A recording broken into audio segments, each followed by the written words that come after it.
일단 요거는 영상학회에서 한번 보고 드렸던 부분이고, 이거는 이제 PPT 형태는 아니고 이제 이런 환자 케이스를 RFA로 했다라는 포스터 발표를 한 거고요. 아직까지는 우리나라에서 RFA에 대한 이미지가 거의 없기 때문에 RFA를 좀 소개시켜주고 싶은 마음에서 포스터 발표 계속 하고 있고요. 이 아이 같은 경우에는 고양이 갑상선이랑 항진증 있었는데 CT를 찍어보니까 우측 갑상선 쪽에 종괴가 생겼고, 그리고 실제로 갑상선 호르몬도 많이 높은 상태였고, 한 1년 정도 약물 치료를, 메티마졸이랑 약물 치료를 했었는데 한 1년 정도 지난 다음에 아무리 약을 먹여도 이제 호르몬 수치가 안 떨어지는 거예요. 그래서 CT를 다시 찍었더니 지금 여기 오른쪽에 있는 갑상선 종괴, 왼쪽에 갑상선 종괴 보면 이 동그란 거, 여기 타원형으로 보이는 거, 요게 일단 갑상선 종괴고 반대편이랑은 너무 사이즈 차이가 많이 나는 거죠. 이게 갑상선이 혈관 사이에서 이렇게 있기 때문에 사실 RFA하기 아주 썩 좋은 그런 건 아니기는 한데, 보호자님이 RFA 선택해 주셔가지고 RFA 진행했고, A 사진이 이제 RFA 하기 전 사진이고, B 사진이 이제 전극이 들어와서 RFA를 실시하고 있는 사진이고, C가 이제 어느 정도 RFA를 했을 때 어블레이션 존을 확인하고, 그러고 나서 D 사진이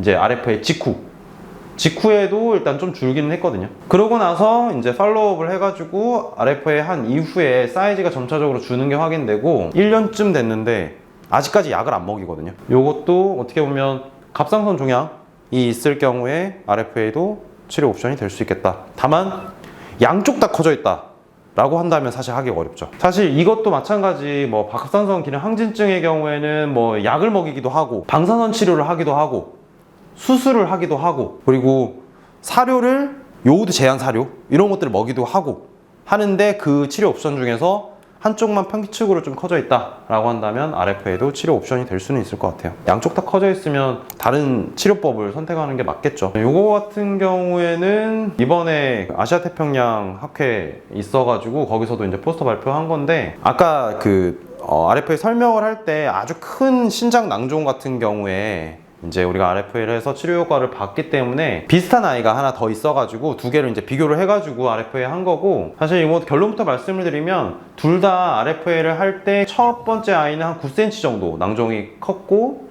그리고 두 번째 아이 같은 경우에는 한 3cm 정도로 상대적으로 좀 낭종은 작기는 했지만 둘 다 마찬가지로 배설이 잘 안 됐어요.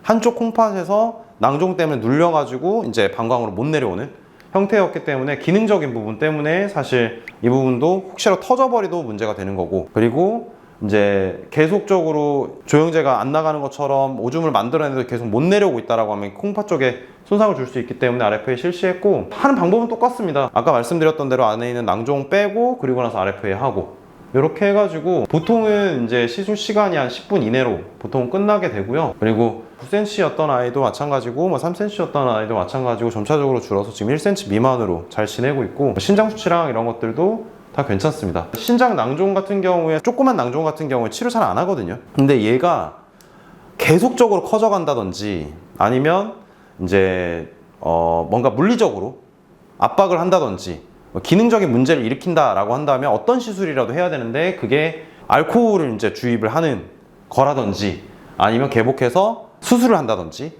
이런 식의 방법을 취하는데, 그 중에서 또 RFA도 이런 식으로 할 수 있다라는 거, 그거를 소개시켜 드리고 싶었습니다.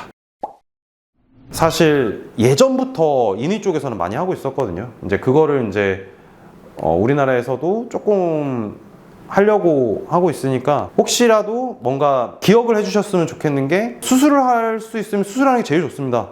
그리고 방사선 치료를 해야 되는 상황이 방사선 치료를 하는 것도 좋아요. 그리고 색전술을 해야 된다라고 색전술을 하는 것도 좋습니다. 그런 것들 다 좋고 한데, 그 중에서 RFA도 치료 옵션 중에 하나가 될 수 있고, 문의는 많이 오세요. 문의도 많이 오시고 실제로 하시는 분들도 계시고 한데, 사실 대상이 안 되는 경우도 있거든요. 예를 들어서 유선 종양인데 RFA 되나요? 이런 경우에는 사실 안 된다고 얘기하거든요. 왜냐면 유선 종양은 수술하면 깔끔하죠.